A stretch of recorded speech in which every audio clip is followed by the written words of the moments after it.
better than ever. And I know right now that I'm going somewhere and I need some cheddar.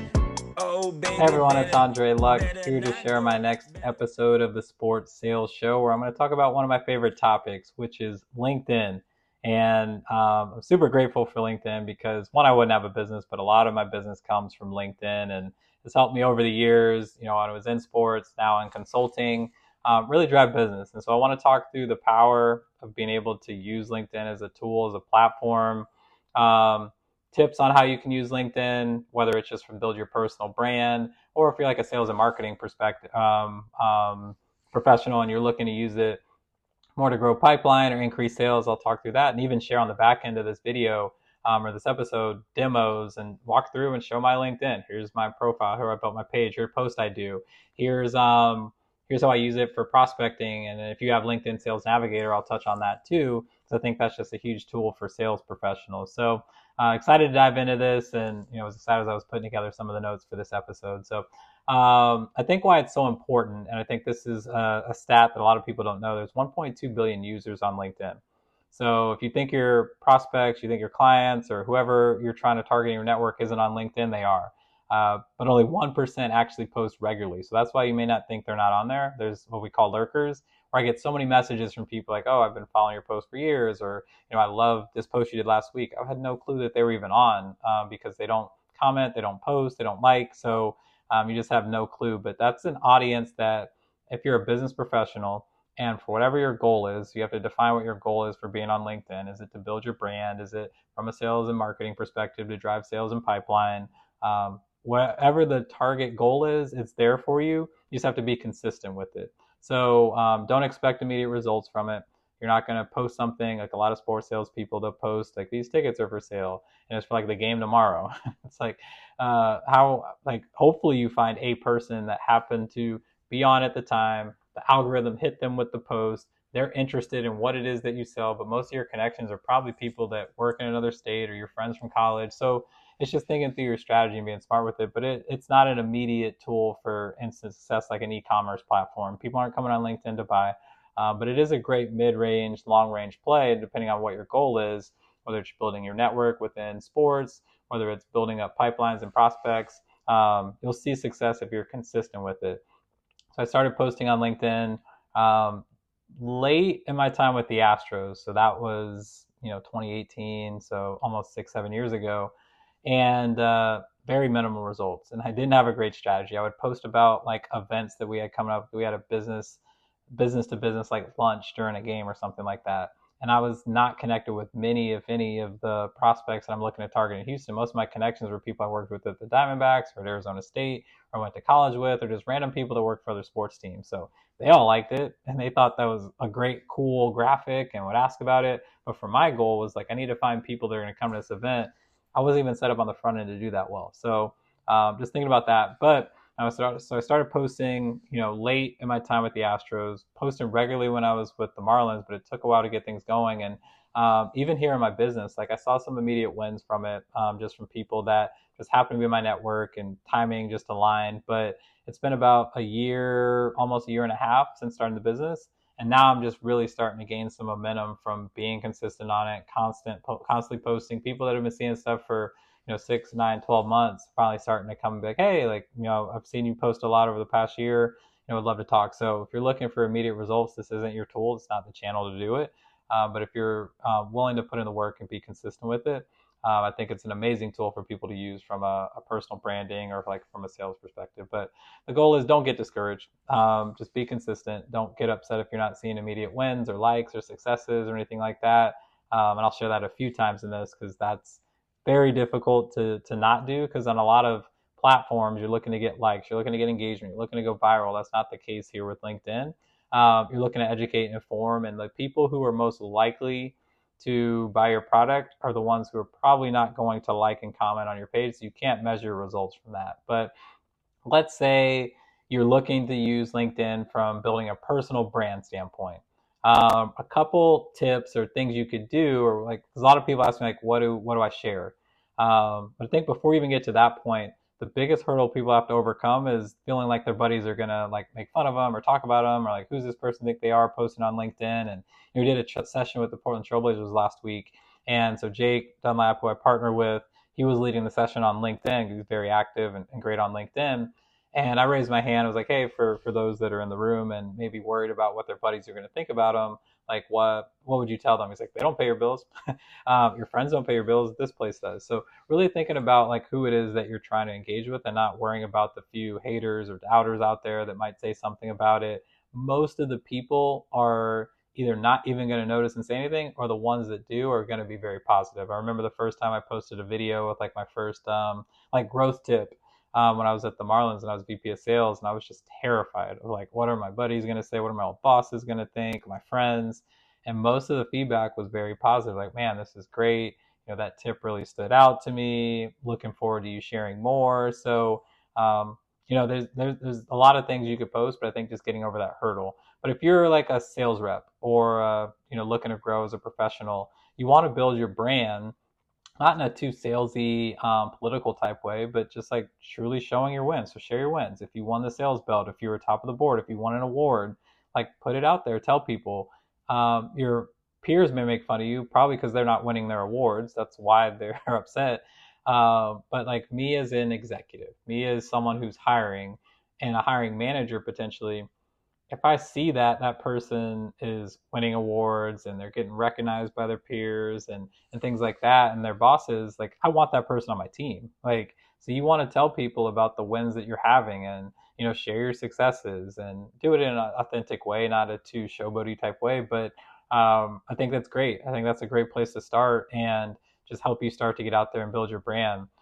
It's a great opportunity to humanize yourself. So not feeling you have to be so buttoned up and professional and use jargony type words and chat GPT type posts. Like, just share about yourself. Like you're talking to one of your buddies, or like you're talking to someone. Just be yourself and share a perspective, share a point of view, share things that are important to you. Let people get to know you as a person, obviously a business person. So what you would share like in a business type setting, but do that on a social networking platform that's business professionals are on. Have a point of view, have a perspective. I think that's a good way to cut through the noise and stand out. Like that's the big reason I think people should use LinkedIn. It's a way to just cut through the noise. There's so many emails, there's so many phone calls, everyone's busy, everyone's on LinkedIn. So here's a good way to stand out by having an opinion. It doesn't have to be confrontational just for the sake of it. Like if it is, that it just is, and that's just your perspective or point of view. But be confident, have a point of view, have a perspective, share it. Those that like it will resonate with it. Those that don't, just will keep scrolling. But you're trying to attract people that align with your beliefs and align with your values. So a lot of people that I talk to or I get on calls with, they're like, hey, you have a strong opinion about B2B sales within sports, or you really have a strong take on the sales industry or sports sales industry being years behind or a little outdated in some of their practices. I am consistent and deliberate and intentional about that message, because one, that's how I feel, but two, like you have to continue to share that. So I'm glad that I get that feedback, because that's the goal of it, is for people to see, and people that resonates with, for it to stand out to them. So if you're trying to attract people, have a confident point of view and perspective. But the great thing I like about LinkedIn is you're getting immediate feedback, and you're not going to always view that or judge that and evaluate that feedback in like likes and comments and things like that. It's not the platform for it. Again, like I said, there's a lot of lurkers, a lot of people that are on it that aren't even going to notice, but those are your ideal buyers. So just know they're on there, and continue to provide value for the target audience of which it is that you're looking to connect with and you're looking to engage with. But connect with people like in sports, connect with other account executives if you're an AE, connect with other managers if you want to connect with vice presidents. Find people that are active, find people that align with your beliefs. So a lot of leaders will share just their perspective on leadership, or coaching and development, or things that stood out to them. Like find those type of people. Whether you end up working for them or working with them in the future, it's just good to be around people that that are like-minded and have similar beliefs. So find those people. Just send a blank connection request. Most of them are gonna accept it. Even ask to jump on a call with them. Send them a message. Like most of those people who are active for a reason. They want to give back. They want to help out, and they want to connect and network. So take full advantage of that. Comment on their post. Don't just say, hey, that nice post, but like have a thoughtful comment. Start a conversation out of it. But have a game plan. Have a strategy.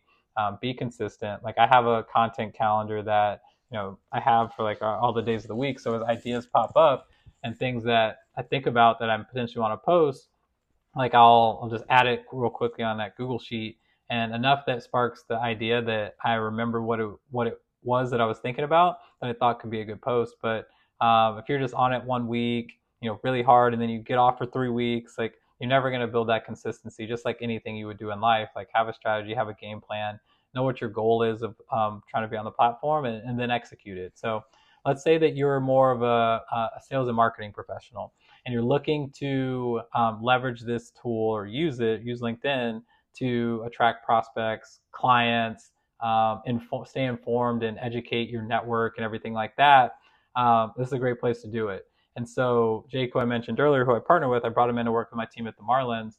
And one of the things that really stood out from what he told us is like, hey, you need to change, if you are on LinkedIn, your content from trying to inform and educate and network with others in your industry to business professionals in South Florida. So again, I was posting a lot for up and coming sports professionals, others that potentially would come work for us one day, or be interested, just so they understood me as a leader, and then also kind of as a recruitment tool. So to shift that a little bit, I had to start connecting and speaking to local CEOs and presidents, local VPs of sales and marketing, or heads of HR, and start to one, connect with them so that I could see their content, they could see mine, but then start sharing things about what we were doing that educate and add value to the business community.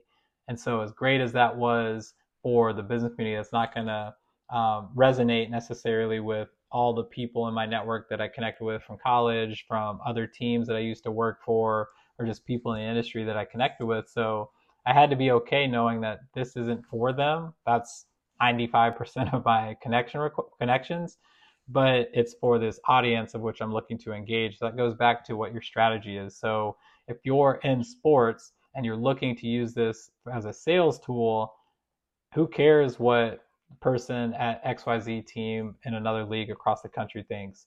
If you're in, let's call it Miami, you're in Miami, you want to engage local business professionals in Miami. So who is your ideal customer? What's most important to them? What are trends that are going on in their industry? And we talk about a lot of this through AI. You could look up and see like what's going on in South Florida with VPs of sales, with CEOs and things like that in my market. And then you could start to curate content that resonates and relates to them, or as you have more meetings and things like that. So that's the biggest shift you're gonna have to make first if you've been looking to post content to engage with others in your network, and now you're trying to talk to people in your region or in your city that could be potential leads or buyers of yours. So the example we like to always give, especially in our training, is if I said, hey, there's 25 VPs of sales, let's say you're a sales rep in sports, just standing there, and you had the opportunity to have a platform to share about what it is that you do and what your team does to help the business community or help other VPs of sales, would you take that opportunity? Most salespeople say yes. That's the same thing with LinkedIn.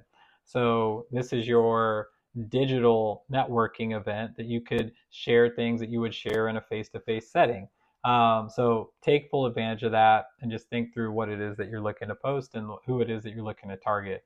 But a couple tips on this. So connect with all your prospective buyers. So all the people in your network, you could build searches and lead lists, and I'll show you how to do that here in a second. But then also look at your prospects in your CRM, your clients and customers in your CRM. Connect with all those people.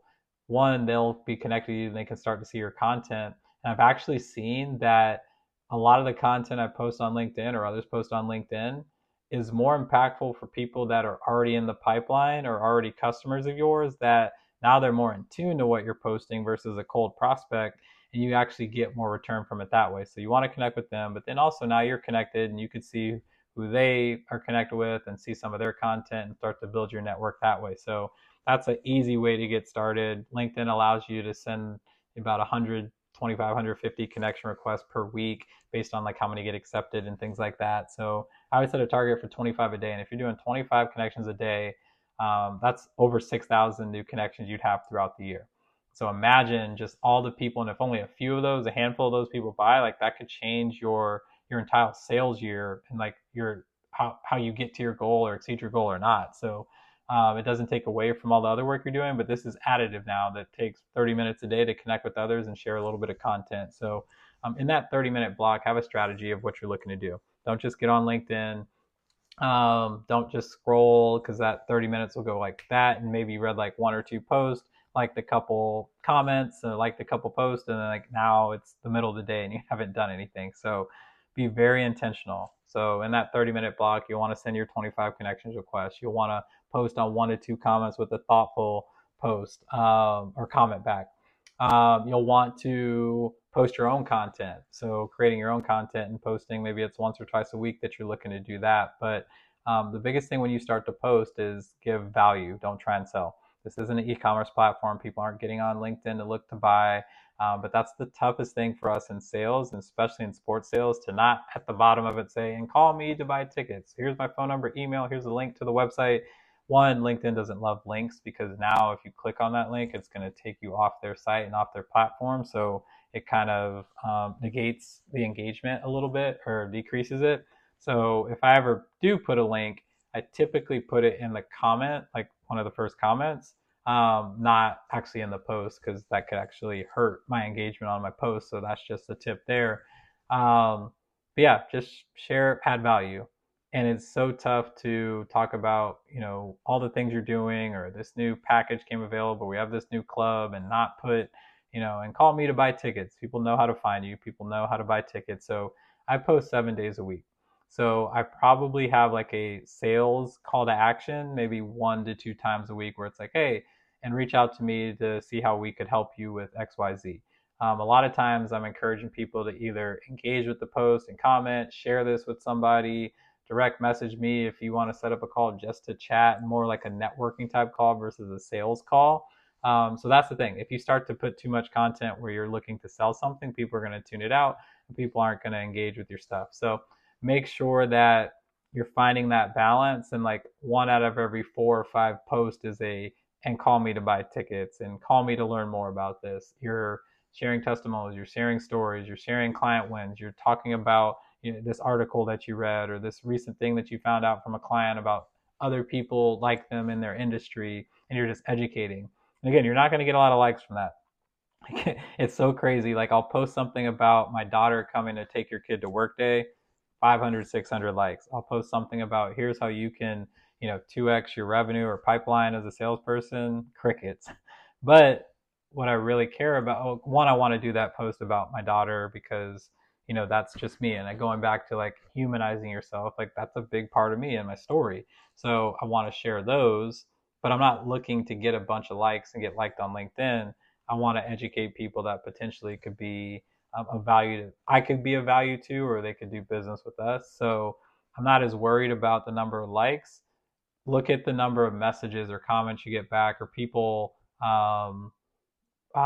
bringing that up in your conversations or future meetings. Like, those are like the engagement and indicators that and signals you want to look for, not the number of likes, impressions. Sometimes that tells you if you have a post that, let's say it is like educational or something adding value towards your target audience, and like one does really well but the other underperforms, like start to pay attention to that. Maybe it was the type of content, or maybe it was the format, or maybe like it just wasn't a good post. You never know. But if you do it enough, you get enough data points where you can start to see, all right, this is what works, this is what isn't. So I'm in a pretty good group now of like, all right, this is a good opener, this is how I like to space out my posts, these are things that will catch someone's attention. I talked to one of my reps, my old reps, when I first started, and he's like, man, I don't have time to read your novels. I'm like, no, like I need content that I want to make impactful content that's valuable that people care about. He's like, well, no one's going to read all that. They're just going to skim it. And so I broke it down a little bit, or I maybe break that into a couple posts, and I don't have like this long monologue that people aren't going to read. So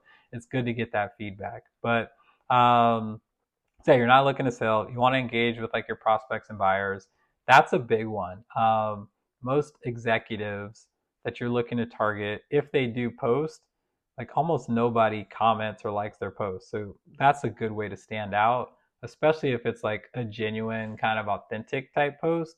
They're going to remember you. So when you do make that call, the name recognition is going to go of like, oh, that's the person that maybe commented on my post. Like, I remember those.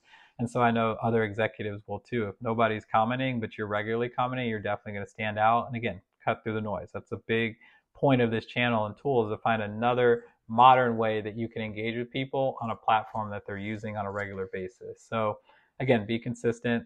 Don't get discouraged. Just have a game plan and look how you could best use this from a sales and marketing perspective. That's nothing, that's nothing. I'ma be doing this and I'm gonna be head hunting. Oh, baby, don't know.